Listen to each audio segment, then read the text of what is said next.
A city's image is reflected in its architecture.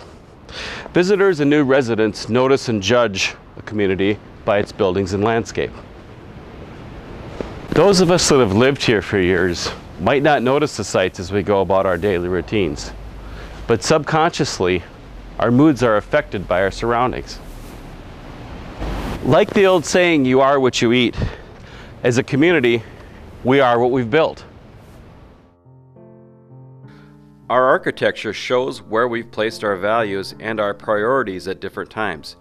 It's a map of our history, leading us from the past to the present and on into our plans for tomorrow. Fergus Falls is a river city. It was settled when transportation and industry were dependent on water power. It was the river that drew settlers from the east, who recognized the rapids along the Otter Tail River as a sign of future prosperity. In the early years, there was disagreement on where the business district should be. Some put their money on Bismarck Avenue on the south side of the river, now Washington Avenue. Another faction took the name Main Street to a site east of town out near the current Gutenberg Heights, which looked like the best location for the mills that would support the town. Still others believed Lincoln Avenue would be the best business district. George B. Wright, the major investor in early Fergus Falls, predicted the town would become a strong regional center. He offered free business lots to anyone willing to put up a building. Growth began slowly, as it did in most Midwestern towns. Rutted paths gradually turned into dirt roads, and the first rough log cabins were replaced by storefronts with sawn lumber. Some of the earliest downtown buildings served as both home and business for the town's new residents. Moving to a new, unproven town was a risky and expensive venture. For many families, it took all their resources to move west and invest in a new building and business. There was not enough money to build both a store and a house. Among the first buildings to go up were two-story frame structures, with the main floor given over to business and the upstairs used as living quarters for the family. Many shopkeepers earned extra income by renting out a back room or two to boarders. The city thrived in the early years because of the river. Sawmills, flour mills, and woolen mills grew up along its banks, and the rapids were harnessed for electrical power. The services offered by the mills made the city a central trading location, bringing farmers into town with their grain, wool, and lumber.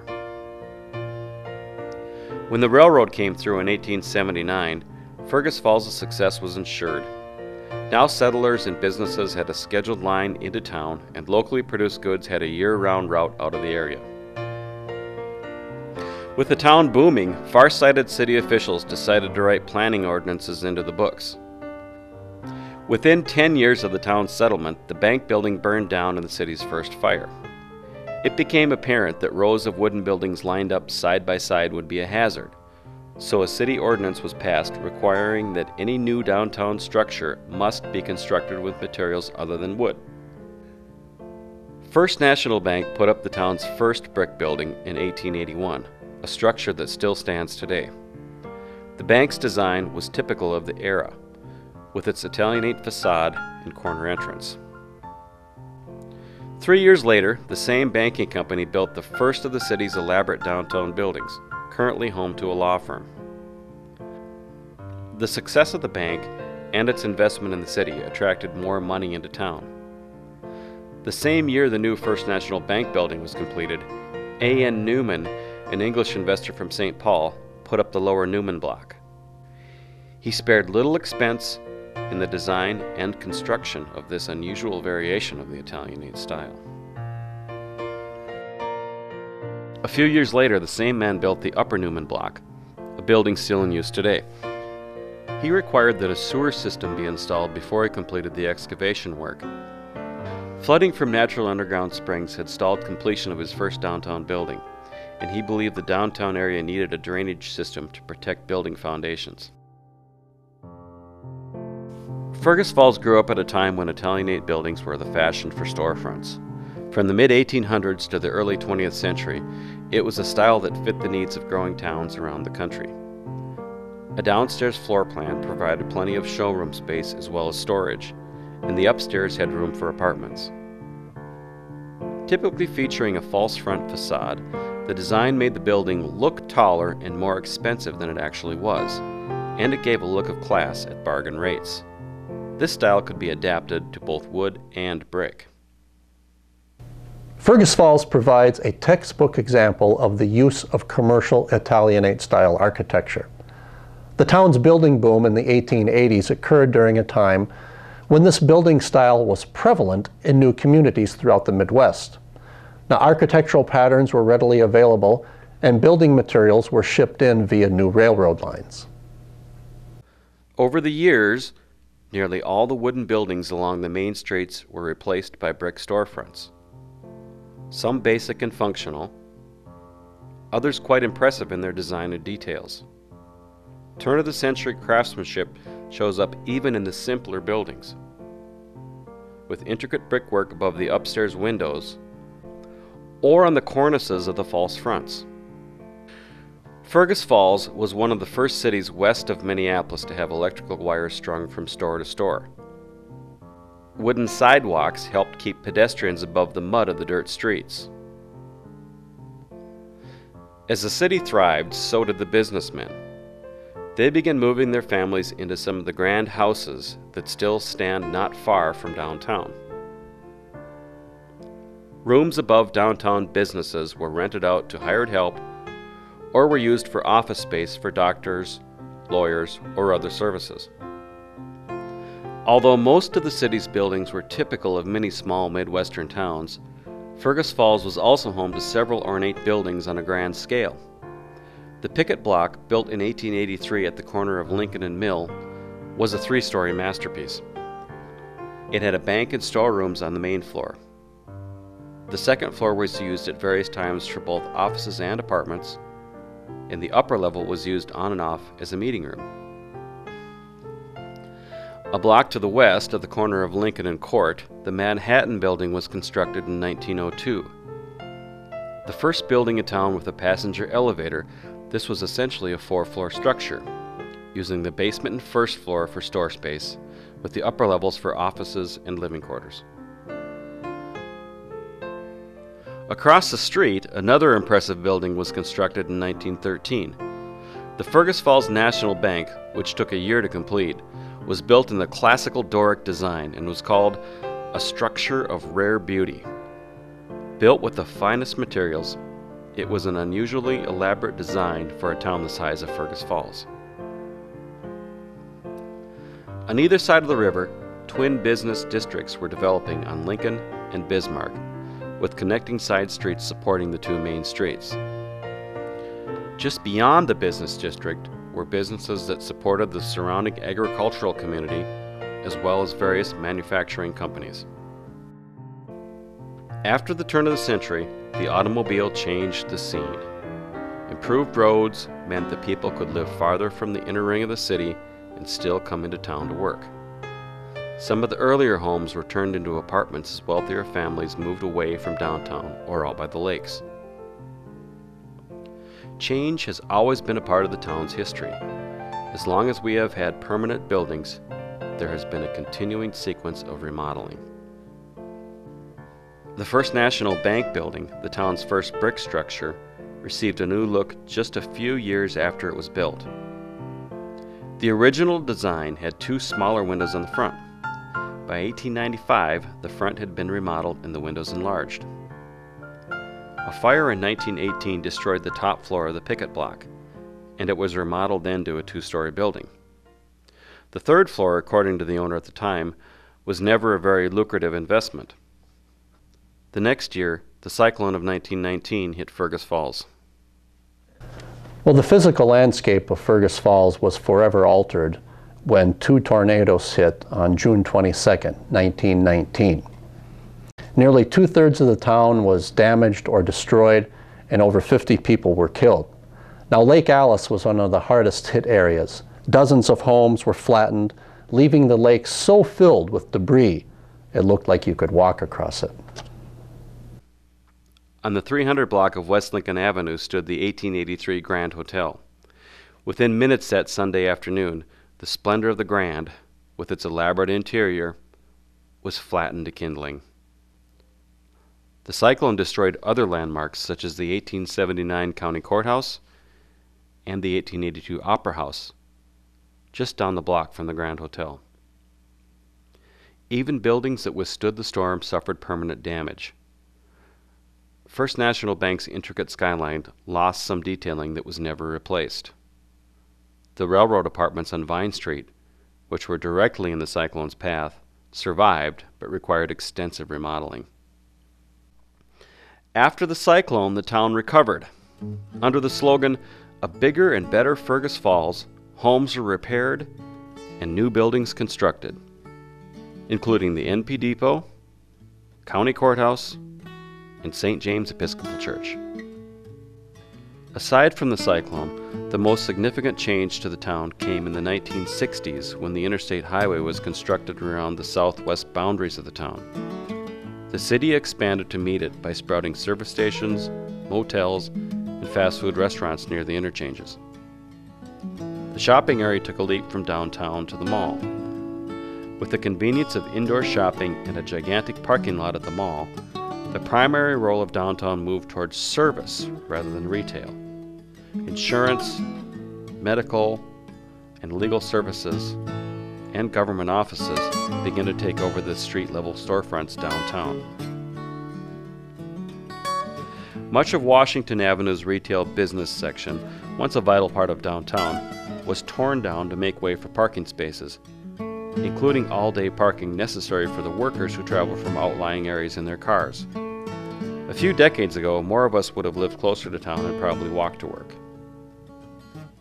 Over the years, there have been many attempts to improve downtown buildings. Metal or wood siding was an inexpensive way to bring an appearance of contemporary architecture to long-standing buildings. In most cases, though, the upper stories still reflect their original construction. Unfortunately, the town lost some of its most distinguished landmarks in the name of downtown renewal. The 1902 Manhattan building has been given a total facelift. Its original styling was completely obscured in a 1962 remodeling project that removed the third floor and covered the original features with a new facade.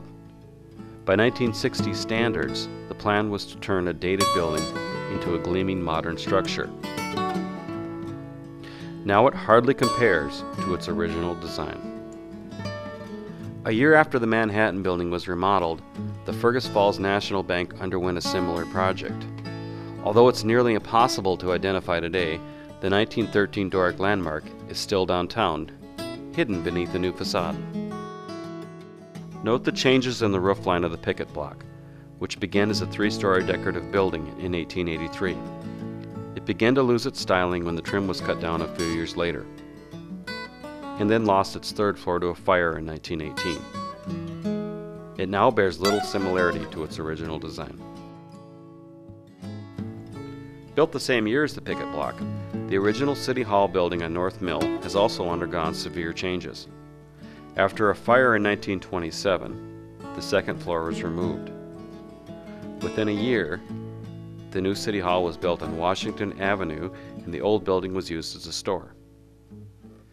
In the 1980s, economic renewal funds were used to visually tie the yellow brick City Hall building to the red brick structure nearby. In retrospect, it might have been better to let each of the buildings retain its own style. The 1890 Maurin block is a mainstay of the downtown. In its original appearance, it was a simple but attractive building that complemented its neighboring structures. The original entrance and detailing was lost in a 1949 remodeling project. A second project in 1967 completely altered the exterior. Instead of a smooth line of buildings along the block, Its imposing facade now interrupts the streetscape. Just as clothing and hairstyles fade from fashion after a few years, so do architectural touch-ups.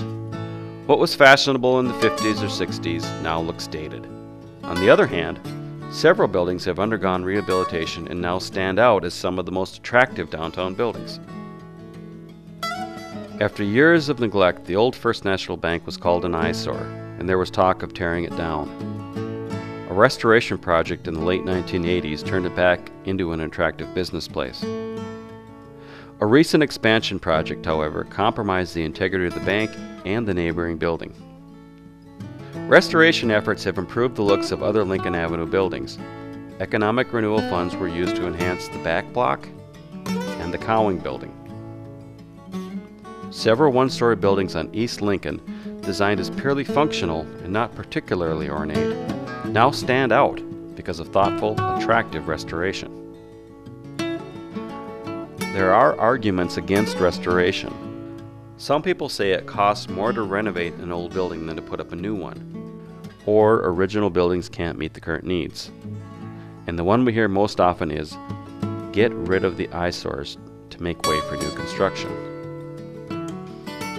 But there are counters to all those points. In many cases, the cost of leveling and replacing old buildings can be higher than restoring existing ones. The greenest building is the one that's already built. Original designs aren't always sacred. They can be adapted to fit current needs. The post office, built in 1903, turned out to be too small 30 years later, so it was successfully and gracefully expanded. Through restoration, old buildings can take on a stylish beauty that new buildings cannot. In many cases, restoration would be a simple matter.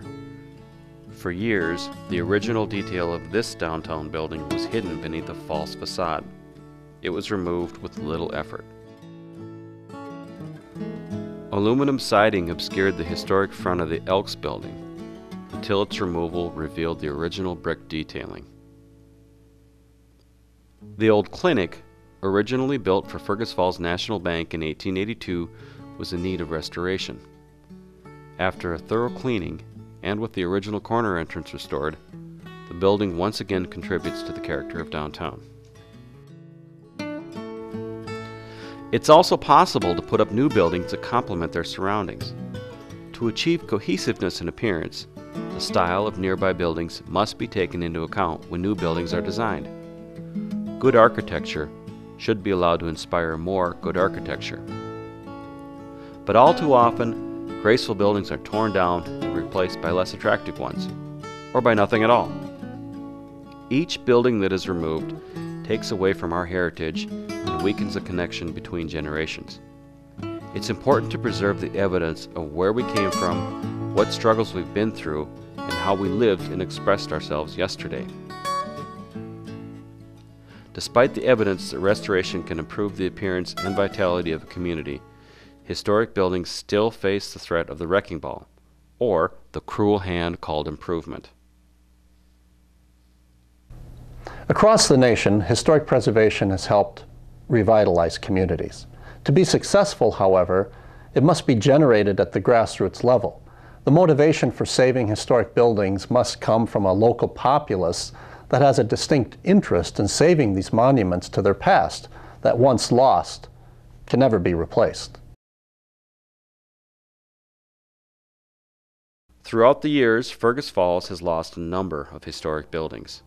Despite vocal opposition, the nationally registered Weber House was uprooted and moved to Fargo. Nearly the entire warehouse district east of Cascade Street and Lincoln Avenue was demolished and exchanged for a discount store and an office building. Preservation of historic buildings has proven to be an economic benefit to communities throughout the state and nation. In Fergus Falls, we've seen proof of the success that comes with restoration. The 1929 River Inn, long neglected and finally closed for several years, has become an asset to the community as an apartment building. The historic Cowing House, once doomed to dismantling, is now one of the city's architectural highlights. Even unobtrusive buildings that were built for function more than style have become attractive, contributing buildings through restoration. Our surroundings make a difference. Architecture and aesthetics have a profound impact on everyday life. In an attractive community, we're calmer, more satisfied, and more productive.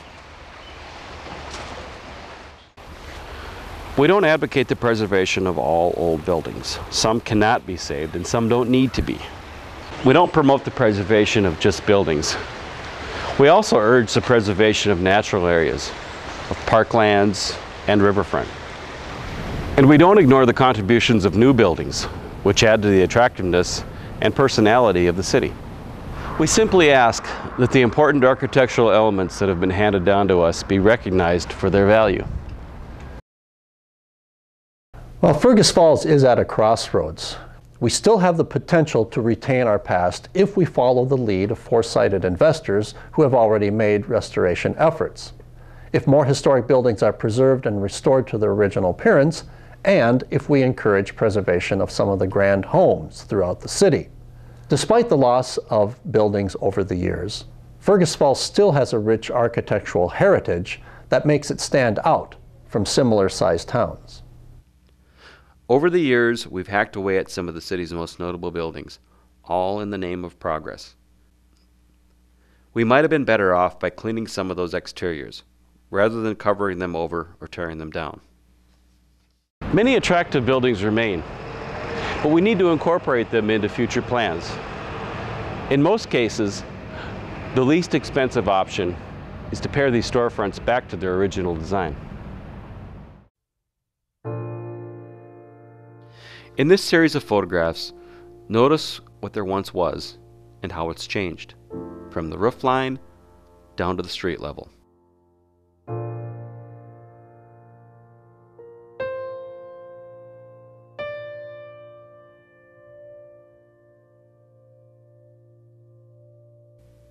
We've carved away at our architectural history.